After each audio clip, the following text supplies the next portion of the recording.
Hello, thanks for joining me, astrologer Patrick Arundell, for your astrological overview for week commencing the 30th of November. A dramatic week is in store. There's still a huge amount of emphasis on the sign of Sagittarius. This is all about knowledge, it's about freedom, it's about independence of thought, it can be about travel, higher education, and in some ways even about the application of law. So with the Sun side by side with Saturn, this suggests that if there are any gaps in our knowledge or any affairs in our situations which relate to any of these key areas, they may come very much to the fore. But with Saturn, a very potentially restrictive influence, the Sun, which is usually very free-flowing in this part of its journey, is going to be much more deflated, I feel, especially by the role of Neptune, which is squaring up to both. Neptune's going to continue to square to Saturn for the whole of December.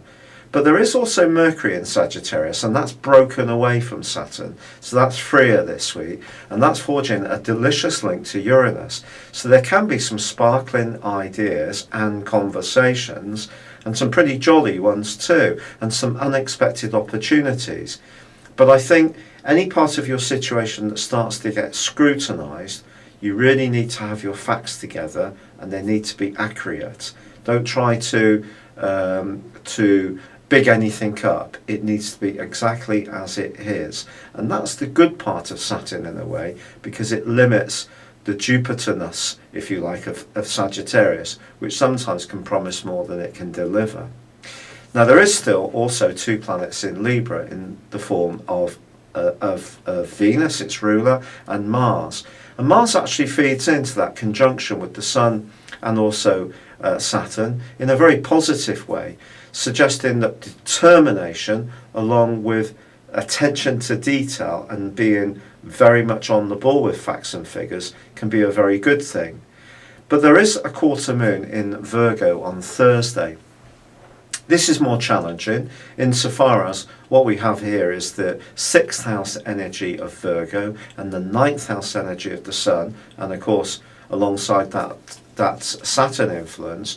So I do feel that by perhaps trying too hard to do the right things, we can actually do the wrong thing. So it's all about slowing everything down. Having a real set of priorities which works this week is crucial.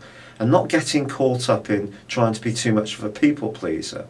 Also being conscious of the need for our own freedom and space against obligations and expectations of other people. It's not always easy to balance the two areas, and this week could see that particularly come under the astral microscope. But as the week draws to a close, Venus relocates into the sign of Scorpio. Now Scorpio is very intense for Venus, and things can hot up and get much more intimate right through to the 29th of December. So in general, it could prove to be quite a passionate seasonal festivity period. And if you're lucky, you may end up in a clinch under the mistletoe with someone you've long attracted, or someone you just meet completely spontaneously. But if you're looking for an improvement in an existing relationship, I do feel that this particular transit can bring to the fore some hidden issues, perhaps to do with ownership, possessiveness, jealousy, disagreements potentially even on money or the frequency of intimacy. But if you're lucky enough to be in a positive relationship or footloose and fancy free, then things can certainly be very enjoyable and flirty. Thank you for joining me, good luck, and goodbye for now.